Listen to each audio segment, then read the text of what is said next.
हाय. तर मी डायरेक्ट मुद्द्यालाच हात घालते. आपण सगळे जे यंगस्टर्स आहोत, आपली एक बोलण्याची वेगळी भाषा आहे आणि एक वेगळा लहेज आहे. म्हणजे काही जण आपल्यापैकी कॉन्व्हेंटमधले असतील, काही जण मराठीतले असतील, तर काही जण सेमी इंग्लिशमधले असतील.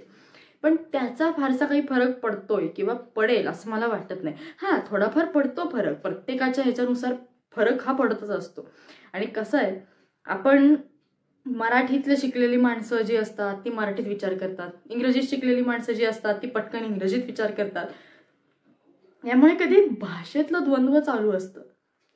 पण महत्वाची गोष्ट, आपण सोशल मीडियावरती बोलताना किंवा आपल्या फ्रेंड सर्कलमध्ये बोलताना एक वेगळ्या पद्धतीची भाषा वापरतो. अगदी सोशल मीडियावरती आजकालची तरुण आहे, म्हणजे मी माझ्या मैत्रिणीला, आता फॉर एक्झाम्पलच तुम्हाला सांगायचं झालं तर माझी कॉलनीतली मैत्रीण, बेस्ट फ्रेंड शर्वरी, तिच्याशी मी बोलताना व्हॉट्सअपला कशी बोलेन, हे हाय व्हॉट्सअप ब्रो, मग ती म्हणणार हे bro what are you doing, oh यार नो यार आत्ता कंटाळा आलाय माहिती इतका, TTL talk to you letter.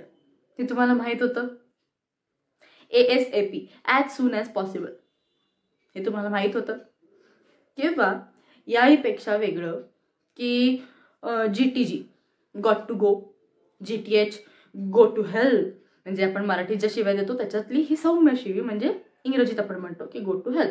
या अशा सगळ्या भाषेत आपण त्याच्याशी बोलतो.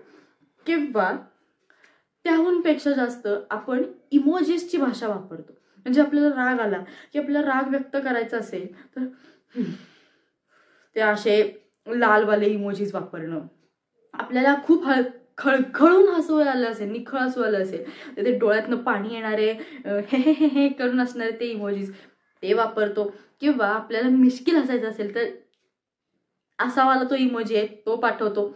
किंवा आपल्याला एखादी गोष्ट छान वाटली असेल तर ते डोळ्यातले असे बदाम असतात ना असेवाले ते पाठवतो. या सगळ्या गोष्टी चाललेल्या असतात आणि या ह्याच्यावरून आपल्याला समोरच्याची काय म्हणतात प्रतिक्रिया किंवा भावना कळते. पण तुम्ही हा विचार केलाय का की पूर्वीच्या काळी आपण छान पत्र लिहित होतो किंवा आपण छान आपल्या भावना एकमेकांना मनापासून सांगत होतो, त्यावेळेला तो आनंद किती छान आणि द्विगुणित पद्धतीने जास्त मोठा होत होता. आता बघा ना, आता आपण इतके सोशल मीडियावर किंवा इतके फोन या सगळ्या गॅजेट्समुळे आपण इतके एकमेकांच्या लांब बसून पण जवळ आलेलो आहे ना की आपल्याला आपली भाषा व्यक्त करण्यासाठी या इमोजीसचा वापर करावा लागतो. म्हणजे मला त्या क्षणी काहीतरी असं पाऊस पडतोय बाहेर छान आणि मला असं छान भजी खायची इच्छा होतीये आणि आपण मस्त कॅफेत जाऊया का किंवा आपण मस्तपैकी जाऊन चहा पिऊया का, हे आपण फोनवर न सांगता आपण चॅटिंग करतो. हे हँगआउट करायचं, हे let's go to the party, या गोष्टी करण्यापेक्षा किंवा आपल्याला एखाद्यावर मनापासनं काहीतरी इमोशनली शेअर करायचंय तर आपण ते असेवाले किंवा असेवाले सगळे जे इमोजीज असतो ना ते आपण टाकत राहतो. आणि मग त्यामुळे खरंच आपल्याला एखाद्या गोष्टीविषयी वाईट वाटलंय, खरंच आपल्याला एखाद्या गोष्टीविषयी राग आहे, या गोष्टी आपण आजकाल इमोजीतनं व्यक्त करायला लागलो. मग आपल्या या चेहऱ्याचा काय उपयोग आहे? हा, म्हणजे आपण समोरासमोर नसलो तरी आपण चॅटिंग मार्फत सगळ्यांशी जोडलेलो असतोच की. आता मी इथे बसून माझ्या आत्याशी अमेरिकेत किंवा माझ्या काकाशी ऑस्ट्रेलियात अगदीच चॅटिंगवर बोलू शकते. जी माझी बहीण किंवा जे माझे 2 दादा अमेरिकेत असतात, ज्यांच्याशी मला रोज भेटता येत नाही, रोज बोलता येत नाही, त्यांना मी व्हर्च्युअल राखी पाठवली आणि हॅपी रक्षाबंधन म्हटलं किंवा व्हर्च्युअल ते ताट ओवाळणीचं पाठवलं किंवा ते स्टिकर पाठवलं, हुर्रे पटाके उडवणारं, तर याच्यावरून हे नाही होत की मी भाऊबीज साजरी केली किंवा आय सेलिब्रेटेड इट. नाही, मी ते म्हणू शकते. किंवा घरी साजरी केलेली भाऊबीज किंवा सण ह्याचे फोटो पाठवणं आणि ते बघून समोरच्याने आनंदी होणं हे तेवढ्यापुरतं असतं.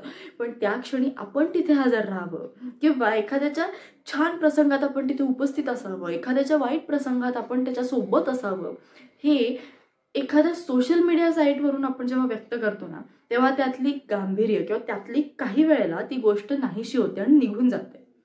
सो आजच्या तरुणाईची जी भाषा आहे जरा हटके किंवा हे स्वॅग आहे ना तुझ्या भाषेत, अरे एक नंबर, सवाल आहे का भावा, कडक, हे सगळे कोल्हापूरचे शब्द असले तरी आजकालच्या तरुणाईची या माझ्यासारख्या ही भाषा आहेच. मी पण या गोष्टी करते हं. अगदी सोशल मीडियावरती मी बोलत असते माझ्या आत्याशी, काकाशी, आणि याच भाषेत बोलते. इनफॅक्ट अगदी मी शर्वरी आणि मी सुद्धा रोज बोलताना याच भाषेत बोलतो.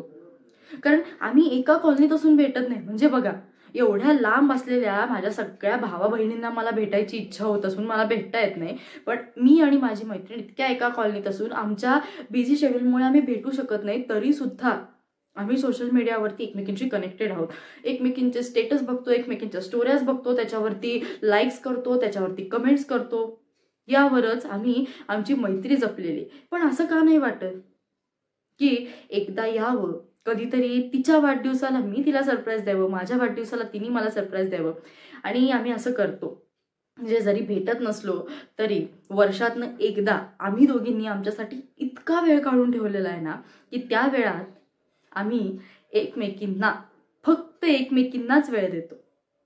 हां, आता सध्याच्या बिझी शेड्यूलमुळे मिळत नाही, पण आमची ही भाषा अशीच आहे. अँड जरा हटके. So come on, I am getting bored. Okay, TTL, talk to you later, किंवा हे हँगअप. ओके, हँगआउटला जायचं आहे, no probs. NP, no problem, thank you. TK किंवा TQ किंवा TY, WC, वेलकम, या सगळ्या शॉर्ट फॉर्म्समध्ये आम्हीही बोलतो. पण सांगायचा मुद्दा शेवटचा हा आहे की ज्या भाषेत आपण इतकं छान पद्धतीने व्यक्त होऊ शकतो, जसं मी आता तुमच्याशी बोलतेय, तशा पद्धतीने या WC किंवा TY मध्ये मजा आहे का?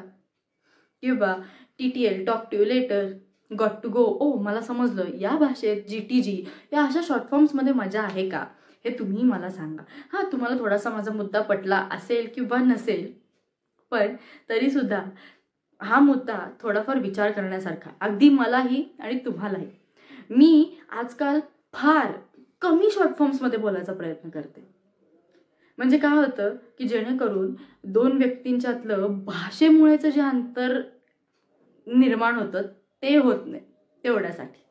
आणि आपली भाषा ही कायमस्वरूपी जपली जाते मनापासनं. आणि माझं चॅटिंगही मराठीत असतं. मी इंग्लिशमध्ये नाही करत. KY काय असं नाही करत मी. काय करत आहेस, मग आज तुला वेळ आहे का शर्वरी, मग आज आपण भेटूया का संध्याकाळी, असं असतं. सो असं आहे. बरं, तुम्ही मला सांगायचंय की तुम्ही असे शॉर्ट फॉर्म्स वापरता का, किंवा मी जे सांगितले त्याच्यापेक्षा आणखीन कुठले शॉर्ट फॉर्म्स तुम्हाला माहिती आहेत का, किंवा या शॉर्ट फॉर्मची भाषा सोडून अगदी शॉर्टकट न जाता लॉंग कट मारून आपल्यातली रिलेशन्स किंवा आपल्यातली भाषा आणि त्या भाषेमुळे जोडलेली आपली नाती तुम्हाला कितपत टिकवायला आवडतात. ओके, सो भेटूया पुढच्या व्हिडिओ. बाय.